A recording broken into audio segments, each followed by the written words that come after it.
I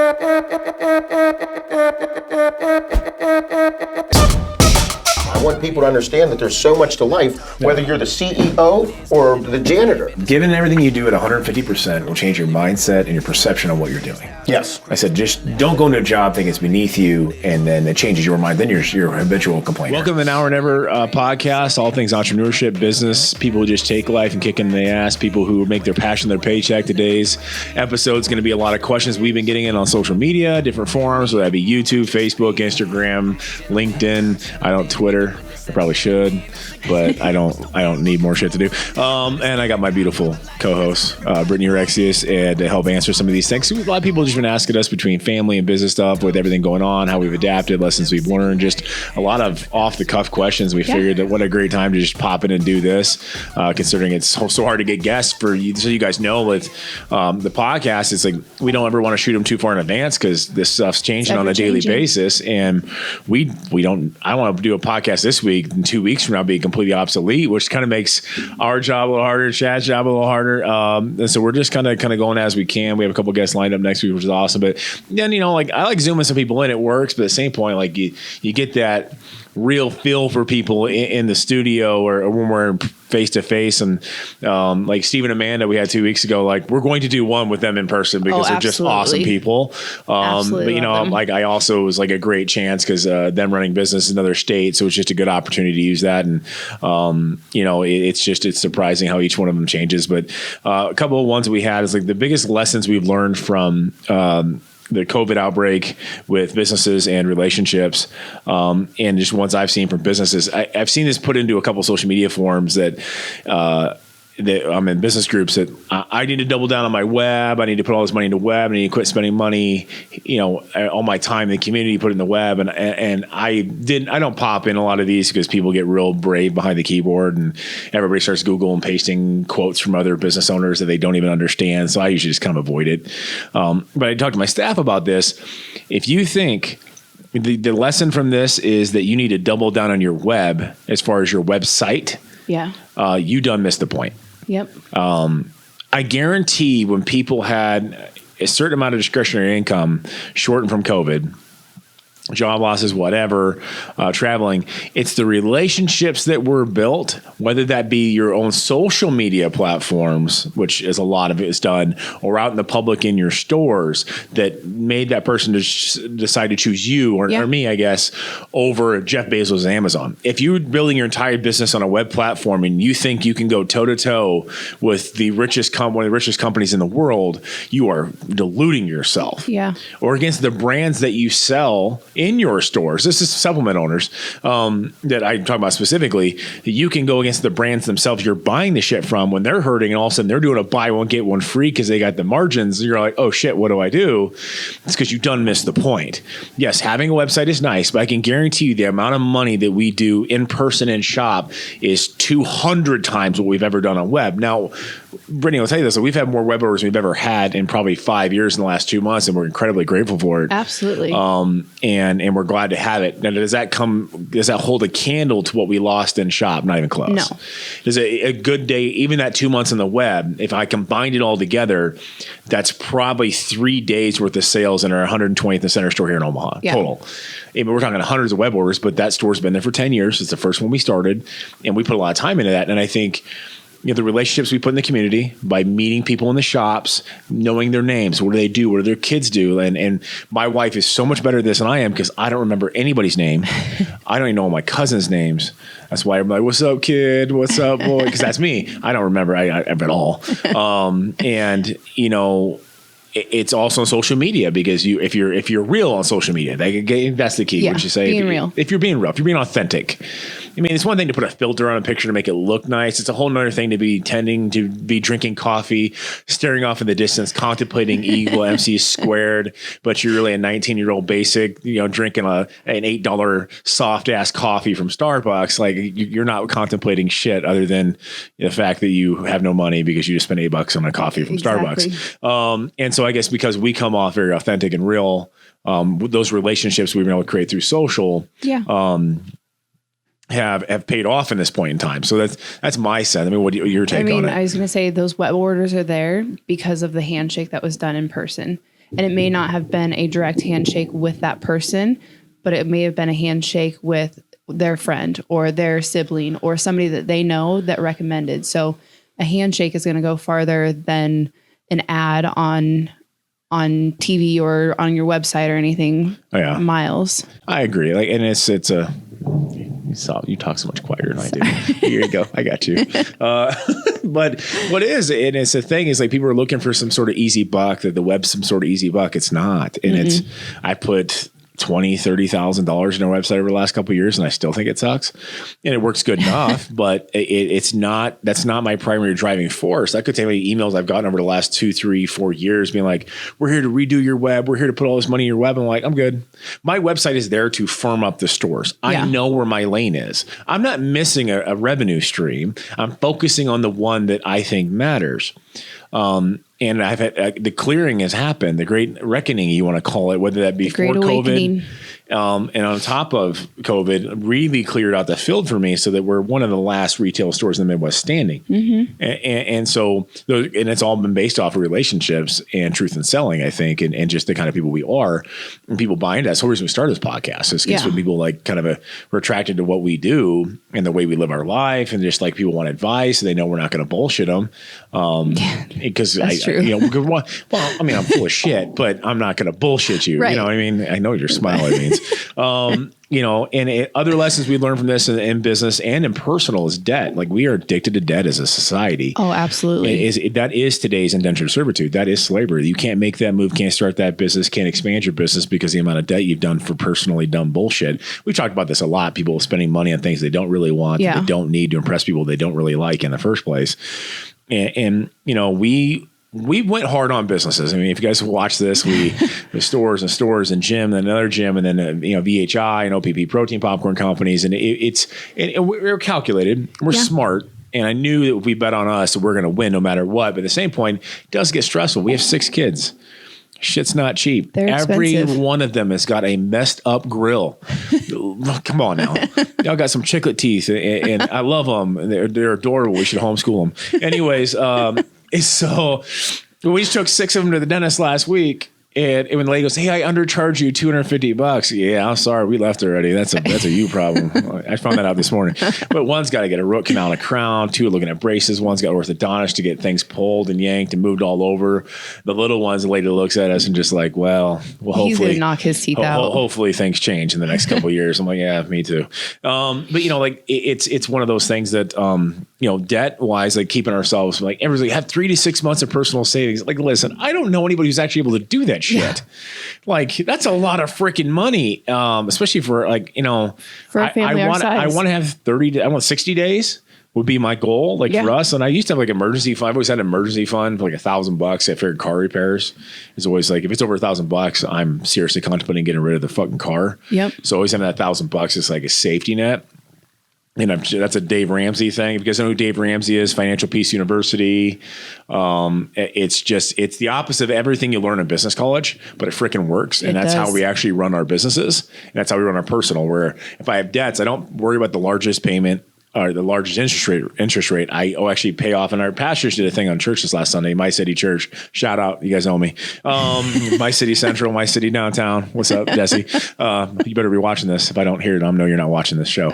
Anyways, about if I have 10 credit cards, right, or 10 debt payments starting from $500 to $50,000, I'm actually going to pay off the smaller ones first. Snowball it. So that's a snowball effect. I can pay off these 3 this week. Now I'm down to 7. I pay off 2 more. Now I'm down to 5. And those little victories create momentum. It changes your mindset, your addiction to debt. If you're just working on just the big $50,000 debt, even though you are killing the thing with the larger interest rate, you're still having set 9 other interest rates, and it's just hard. It gets bogged down. And so our business, we've done the same thing. Mm-hmm. We paid off over the last 90 days. What we've been able to do is we personally and professionally, we've been able to try to pay off all of our debts and say, okay, listen, let's figure out how we can make this income. And this is all amidst my wife obviously losing her job because she ran the hotel.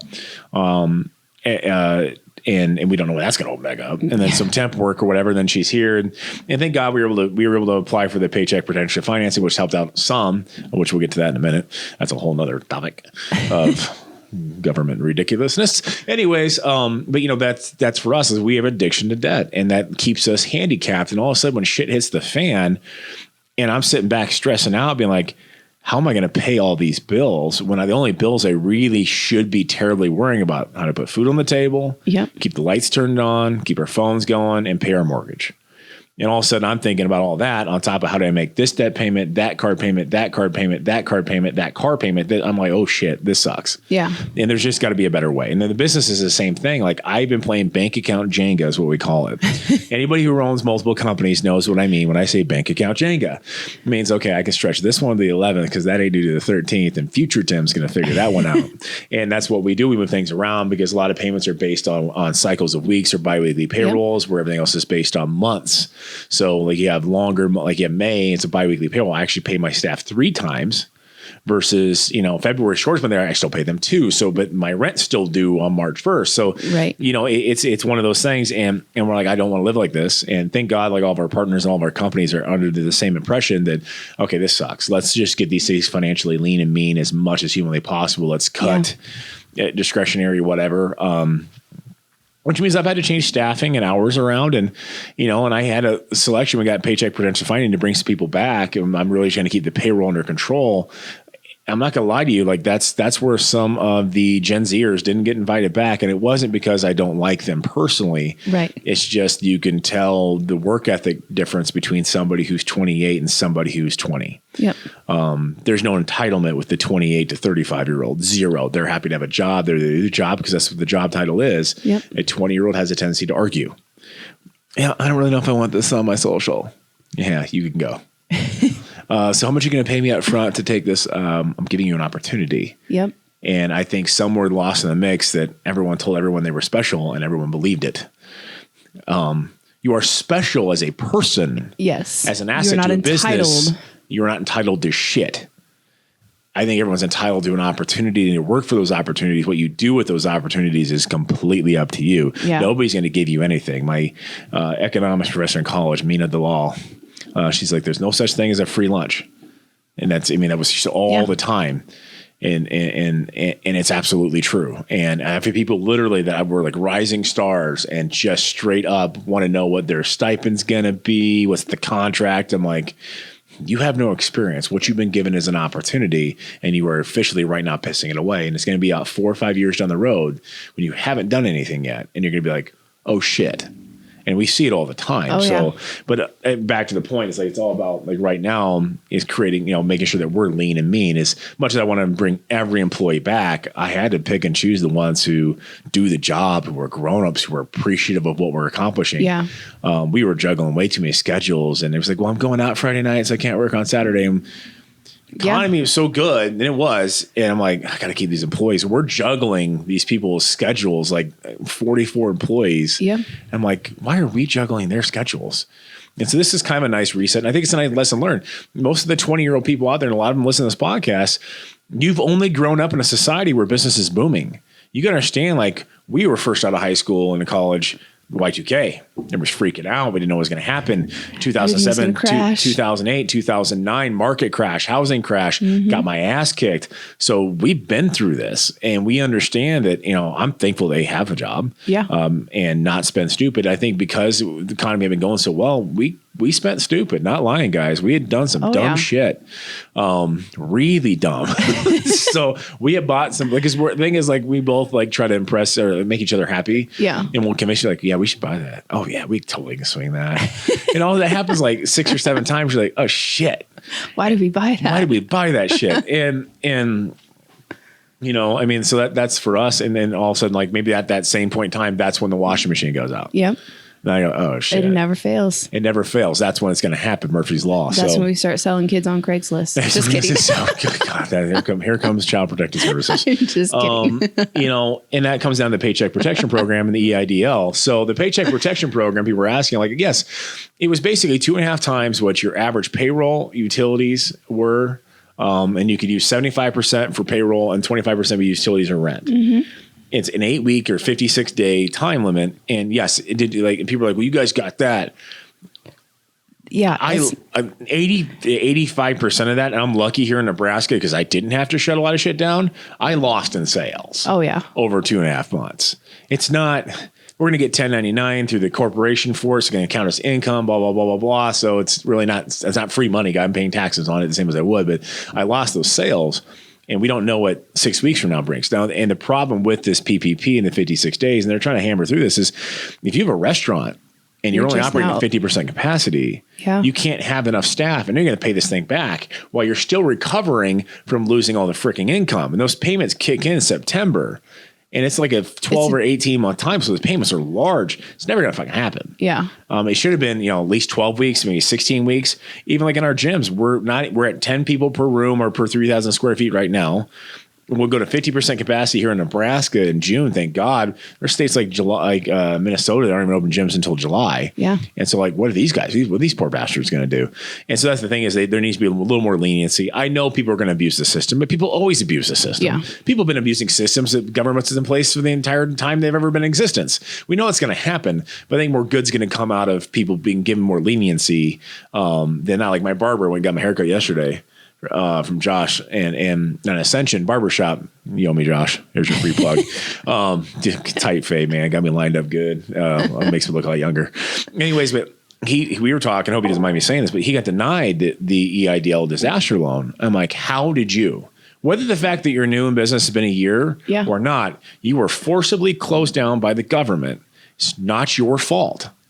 You did not do shit wrong. Right. You should be given that automatically. Oh, absolutely. It's a loan. He's not looking for forgiveness. No. He's looking for a loan to make up the income he lost that can be spread out. That's not a huge payment.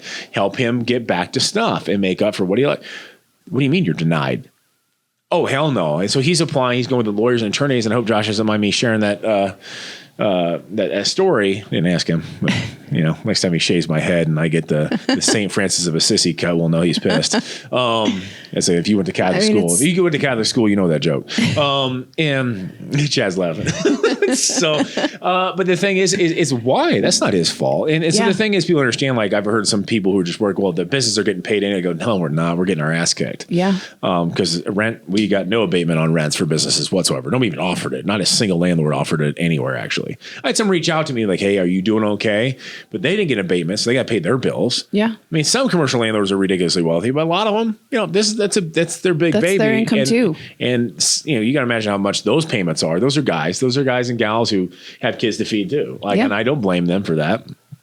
They're a business. They're not. It's not like a home loan through a bank. Like I don't cry river for a lot of banks. I'm not going to say. I don't feel bad for the banks at all. But you had some questions coming as well. One of the questions that I had was the advantages and disadvantages of working with your spouse. I mean, advantages is like we enjoy being together. I know a lot of people are like, oh, I can't wait to have a girls' night or do this. Honestly, for me, I know I'll speak for myself. I don't like to take time away. I get anxiety when I try to take time away because he is my best friend. He's the person who I want to share all the memories with. And so working together we get to share business. We get to share life. We are as goofy can be. And when things get stressful, it makes us stronger. I mean, we always find a way to argue it constructively and come out stronger with it. I agree with that. I mean, even with us being able to be home more, it's been a blessing. I've taken the positivity because it's probably never going to happen again. I hope not. As far as like the disease portion of why we were at home. Yeah. That's what I meant. I lived there. But no, I've actually been with kids and with you. We work well together. And the thing is, it's not like it happened immediately like with that. Working out was a general feeling out process, but it's also because of our age, I think it's got something to do with it. And we both have been divorced before, just say it. And so we understand what we have here, that it takes work and that we're lucky that we have found somebody that is that perfect, the yin to the yang or whatever. And so we understand that when you get in a fight and you're like, okay, maybe I'm in the wrong, which is something that happens, I think, at our age where we sit back and say, I don't get egotistical. I sit back, okay, there's a chance, even though I never think I'm wrong, that I might be wrong here.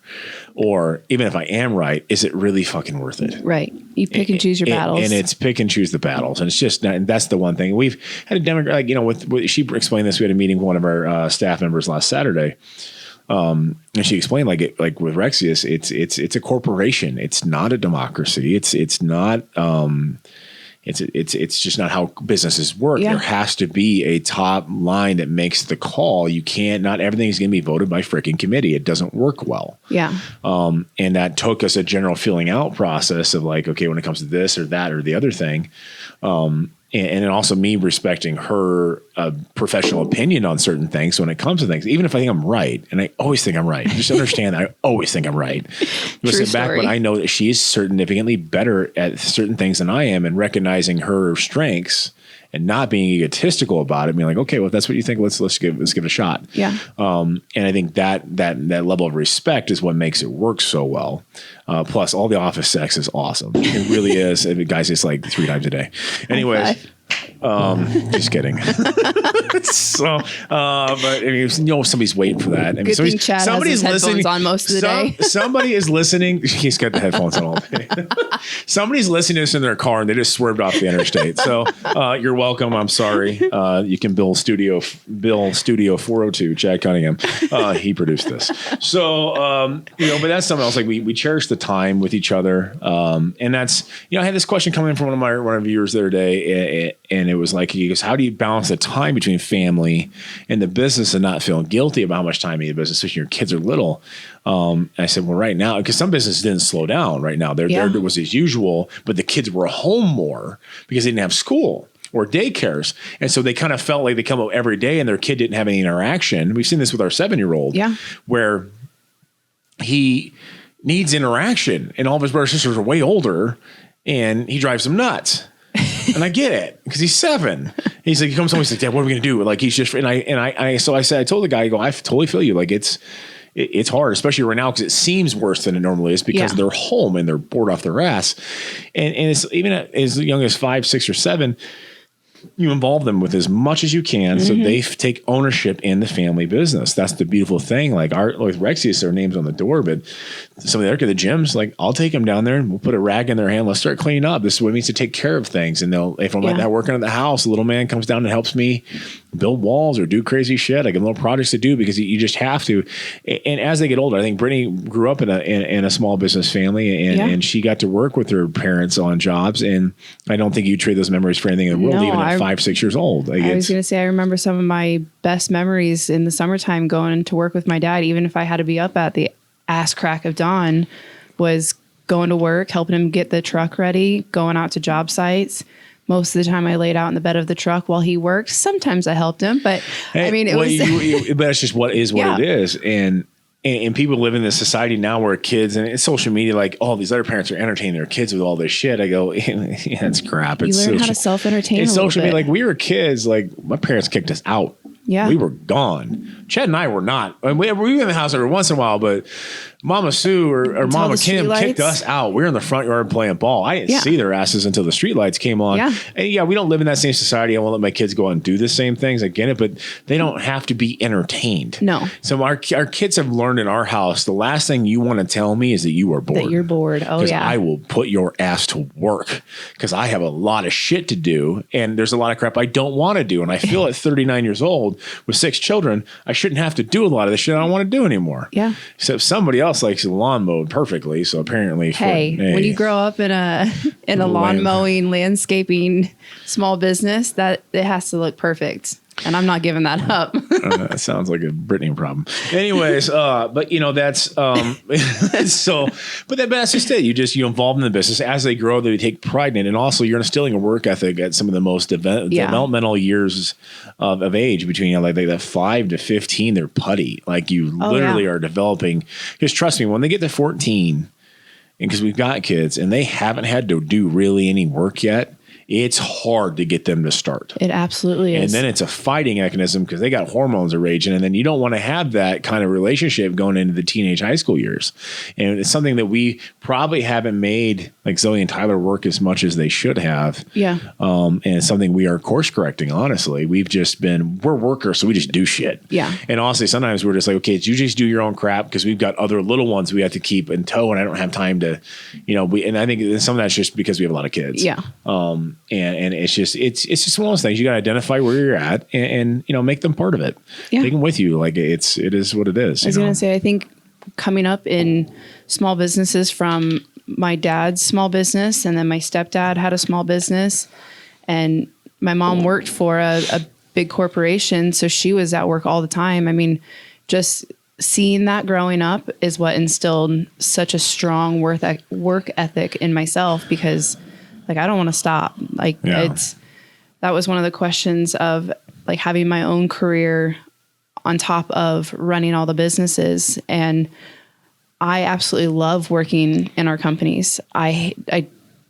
It breaks my heart when I have to step away and do my own career, but my own career is what fulfills me and to a certain degree. Mm-hmm.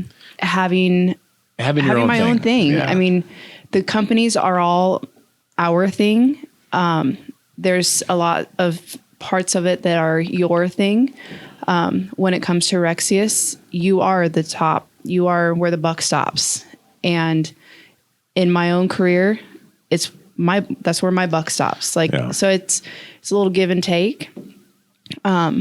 But even like during this COVID, like I'm finding work in temp jobs and doing as much work as I can. And yeah, I mean, and that's, you bring up a very good point. Like everybody else thinks that sitting back, like you had the comment where we're no guys, we're checked. We're on checks like everyone else. Yeah. And so she had to pick up a couple different temp jobs just to make through, because we don't know when the hotel's going to go back up or whether job opportunities might or might not come. And the salary that we were promised isn't there. And let me explain something to you. For dental insurance and health insurance for a family of 8 costs us close to $2,400 a month out of pocket. And then you go to the dentist. And the dentist, you pay $275, and they call you back the next week and say, we short charged you $200 more. I'm like, what exactly are we paying dental insurance for? Yeah. And in the medical, she had to go to the emergency room, and that's $650. Just it was on a Saturday because it was open. And it's like, what does it cover? So the whole point is that, even at us, we're a small company, really. I mean, I have a lot of employees, but they're not a full-time like people on health insurance. It's not big relative in the term. And so the thing is, like, I want you guys to understand, like, even though we've hit this what people consider successful, we're nowhere near the point where we're not worrying about checks, guys. Like we're in the same boat as most of you. Like we're figuring it out month to month. The thing for us is there's no guaranteed check for us in businesses. We have no idea. Just so you guys know, like I think there's been maybe 1 or 2 checks now ever written out in Iron Heaven to owners. Yeah. And it's honestly we have not done a paid out distribution. That's just paying back for shit we put on our personal credit cards. And I guarantee you that the list of what needs to get paid back is significantly larger than what we have. So there's been no money. VHI has not paid out a dime. Rexius obviously has, but I haven't done a payout from Rexius Nutrition since August of 2016. I literally have kept every single ownership dime in the business because it's what's necessary to put me to that level I want to be at, not be satisfied trying to buy a new car I can't afford now. So, and that brings up something else. It's just straight business, or I guess it brings up the gym, keeping it real video. What was I so mad about? My last one when it comes to businesses and people running back. All right, so here's the thing, and I'm not going to name drop anybody, so don't ask me to. Remember, as all this is going on and everyone thinks it's super trendy to support local. I'm supporting local. Hashtag this bullshit. Hashtag I'm helping my community out during COVID, blah, blah, blah. And the second Global Gym up the street opens back up, whose owners don't live here, who don't pay their staff jack shit, who screwed everyone, charge people, and you run right back because it's 3 minutes closer to your house. So it's all about you and your convenience. So either you are what you stand up for and say you are, or you're full of shit. Mm-hmm. Don't be a freaking hypocrite.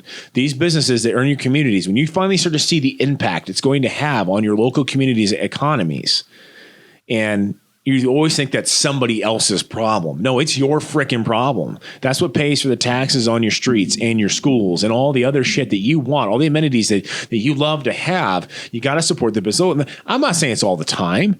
There's shit in this room right now that Chad and I've had to buy off Amazon because there just wasn't anything available local. But damn it, like if we don't try to buy local every freaking time, our t-shirts, all this crap made local by the same guy pretty much for the last 10 years. Damn near everything. I think the mixer Chad's using for the podcast, he bought local on Facebook Marketplace. There's at least the last 10 pieces we bought for the gym have been on Marketplace on freaking Facebook. We just got a couch off of Marketplace. We just got a couch off of Marketplace. And yes, We are we are the people who buy used couches on Marketplace because why not? It was leather, so it's clean. I can't afford a $4,000 couch, but I can afford one that's 80% off on Marketplace. But it's like even if I shopped at Walmart, that's Walmart here has a physical property whose employees stay here who actually pay their staff fairly decent. Yeah. But my thing is I had somebody literally put a message in the gym like, hey, my other gym opened up. I don't need to. I got to cancel this one. Like, come on, dude. Like literally. We have spent thousands of extra dollars. Other gyms closed down, tried to collect government financing. We stayed open, took the risk, calculated it, spent thousands of dollars on cleaning crews and extra people so that our people could still have a job. And then the money and the extra cleaning crew and the disinfectants and everything else and upgrading everything so that because we think that working out and keeping healthy is of a priority right now, mentally and physically. Yeah. And I see 900 people in Walmart, cheek to cheek. I guarantee there's more social distancing in my gym than either Walmart, Home Depot, Menards, or Sam's Club or any of them because I've been to all of them. Not even close. I guarantee our gym is cleaner than most of your houses. Yeah. I guarantee if you took a black light in the bathroom at our gym, you'll find more shit at your home one than you will ours because we've taken a lot of pride. And they say, I'm going back to Globo Gym, whose owner lives in another state, who screwed their staff and didn't pay them, and all these other things. That's crap. And so I got pissed off because I'm like, these are the same people who begged for a membership. And I get you're going to do what you got to do for you. Just don't say you support local. I would much appreciate somebody just go on social media like, listen, I just really don't give a fuck. I'm not going to lie to you guys. I'm going to do what's best for me, what's easiest for me, and just be honest. Yeah. That I respect. It's the hypocrisy of stating one thing. I think that's the problem with social media in general is people are putting off this facade of I'm going to be the most liked, charismatic, fake bullshit person.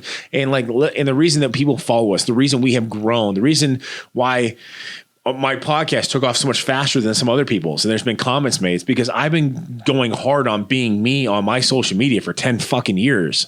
Like I've already built a hell of a following. So when I say, hey, I'm doing something new, boom, that's why. It's not because I'm paying for it. I don't pay for anything. I paid for Chad expertise, so I look good. But I'm not buying. I don't need to because I've been doing this for 10 years. I've put in the work. Yeah. And that's the whole point. Is like I've done the work and it's one of those things that we just, I don't know. I just get so fired up about it. Like be who you are. And I've been authentic since day one. One, because I didn't know how to filter anything anyways. The one time we did it as a joke to make fun of our daughter. She was doing that.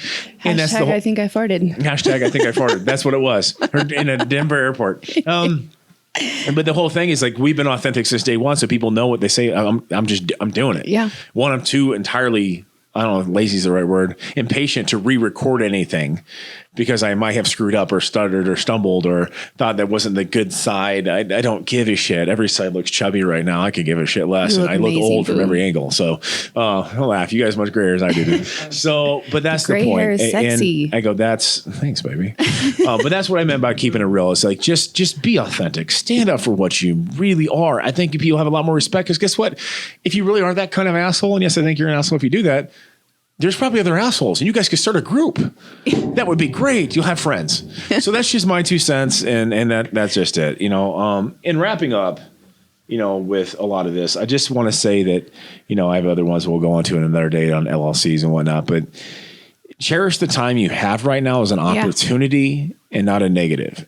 I understand a lot of people's businesses are in line. A lot of people that reach out to me. I get it. I don't have all the answers. There's nothing I can do. I'm taking what I have in front of me, making the changes that I can. If somebody had asked me, what if you didn't get the EIDL or paycheck protection? I go, bankruptcy exists for a reason. Chapter 11 protection. There's you have to have plans so you're not sitting there wondering what if. Yeah. Make plans. Write it out on paper. Sit it down, do your research. I knew that there was 99% chance I wasn't going to have to file a Chapter 11 protection or Chapter 5. There's a lot of different ones they've changed the rules for, but you're damn right. I wrote down everything I needed to know. I had 3 attorneys on call, so I knew what I had to do in case that happened. That I didn't know, like, here's what happens. Here's my milestone. Here's what I need to do if this happens. Yeah. Being prepared is what's going to ease your anxiety. Exactly. And then I told her the same thing, like whatever we don't have to pay, don't pay it. We called every vendor, every person we had, we were prepared. And there's some of you guys that are out of state right now. They're in states that are really locked down. I get it with your businesses. Make a plan. Just that's all you can do. You're not the only one in your state. If that's the case, you're not alone. Yeah. So reach out to the local business owners in your neighborhood, on your street, in your city. Your chamber of commerce is there for a reason. Reach out to everybody. Find out. Call your bank. Because listen, they're all human beings, and they all know if your business shuts down in the same neighborhood, that if they're still able to be there, I mean, it affects everybody. It does. And don't like people freaking out. Well, I gotta get. I'm just waiting for this EID. I'm just waiting. Don't wait for anything. Yeah. Be under promise and over deliver yourself. Yep. I'm going to say, okay, I'm planning on not getting that, but I'm going to do the work to get it. This will be the next phase. And if this happens, then I'll do this, and get yourself 5 options. So you're not sitting back anxiety, because that anxiety, since especially if you guys are stuck at home, you're going to take it out on your kids and your spouse. Yeah. Because that's the people closest to you. And that's our human nature. Don't do that. I think that's why we've been calm, because we made like 5 plans. We literally had phase 1, 2, 3, 4, and 5. We never had to go past phase 2 at the stores, or past phase 3 at the gyms. And so, but we had those 5 phases. We just wrote down best case to worst case scenario, so that I knew at that trigger point, okay, phase 2, let's go. Okay, phase 3, let's go. It kept me calm. It was out of my hands. We set those parameters up day 1, and we're like, this is our milestones and what we're going to do if shit hits the fan, which keeps things calm. And it made it real happy around the house, because it was nothing I was going to do to change it. I had no control over what the governor announces tomorrow any more than any of you do, or what your city does or your county. And it's been weird each place. Every place is different. Iowa, we had to close down. It sucked. We for 3.5 weeks, but we'd hit a milestone there. I'm like, okay, this is what it is. Talk to the staff, and one of them got screwed. And I'm not looking for a pat on the back, but his other employer screwed him. Couldn't get unemployment. Dude's sitting there unemployed for 3-4 weeks, no checks at all. And I found out, and so we just sent him a check. Not from Rexius, just from her and I. I'm not doing that to be thanked. I'm just saying that, understand, like, just be real with your people on social and where you're at in your group and your friend groups. Everybody knows where you're at. We didn't have a lot extra, but I'm a firm believer in karma. And I'm like, he's a good dude. I'm like, hey, let me help you out. Whatever. And some case energy drinks. Be compassionate. Like, at the end of the day, like, there's nothing we can't do to help each other out. That's what it is. We're going to pick each other up versus put each other down. This is the reason why I don't get involved in a lot of that crap on social that's negative, because I don't need it right now. Yeah. There's enough shit to be negative about.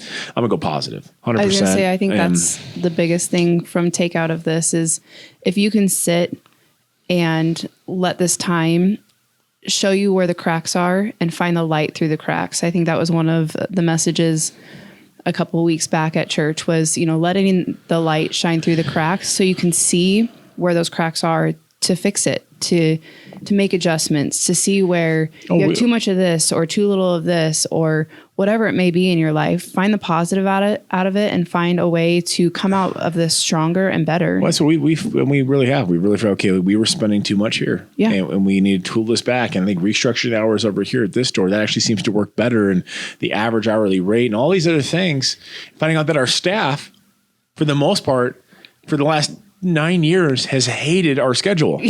Nobody knew. When I said, we're going to move to this. Oh, thank God. I don't know why the hell you've been doing that. I just figured you're the boss. So that's the way it's been. I go, freaking tell me, that actually costs me money. Yeah. It has actually cost us money. And then the staff was having trouble getting their hours the way they wanted them without having to work 6 days, where I could put them on 5. And then for the part-time staff, they were able to come in later for their day jobs, made it easier versus trying to leave work early. I'm like, tell me. Good God. So, but it's lesson learned. I didn't know. Yeah. We would have operated like this for another 10 years. I wouldn't have changed anything because I don't like change. With that, this. Yeah. But now it's like, okay, that's a major positive to find out that everybody uniformly hated our hours. And uniformly, I had no fucking idea. So tell me. But this is great. What a great lesson. And that thing is going to save us and payroll and Rexius probably $25,000 a year. Yeah. Huge. Somebody told me 10 years ago, I'm doing that math in my head right now. That makes me want to cry. Anyways, thanks for watching in the Now or Never podcast. Listen, guys, thank you so much for following us and liking us. Tell your friends. A lot of you guys haven't subscribed, whether that be SoundCloud, iTunes, Spotify, YouTube. If you go to timrexius.com, there's links to all of them. Give us a review. Give us a like. Give us a share. We do this shit for free. And somebody's like, well, you're monetized on YouTube. I've made $16. Woohoo! You can buy 2 Starbucks coffees. Shut up. So Give us a like, give us a share, give us a 5-star rating, share the damn thing. We're on all the platforms. Hit the notification bell. I don't put out a lot of crap, especially I right now I think on YouTube we're just putting out full episodes from here on out versus just snippets. Snippets will stay on all the socials. So like, subscribe, follow, and share, notify. And listen, I'm gonna start doing a thing with notifications on time that you get a notification we post that this first so many people leave a comment are gonna get some gift cards. They're gonna get some free shit. So put the notifications on. I'm not putting out crap and it ain't every day because I've got shit to do. So anyways, thanks for watching, and we'll see you guys next week. On the real, if you clueless, when I shoot shit, style too crisp, and I let it all hang out like a nudist. Oh, you wanna know who I am? Oh, you wanna know me? Well, I'm the man that you knew. Now you know what it do. I'm a 94, baby. Swanking like a brand new Mercedes.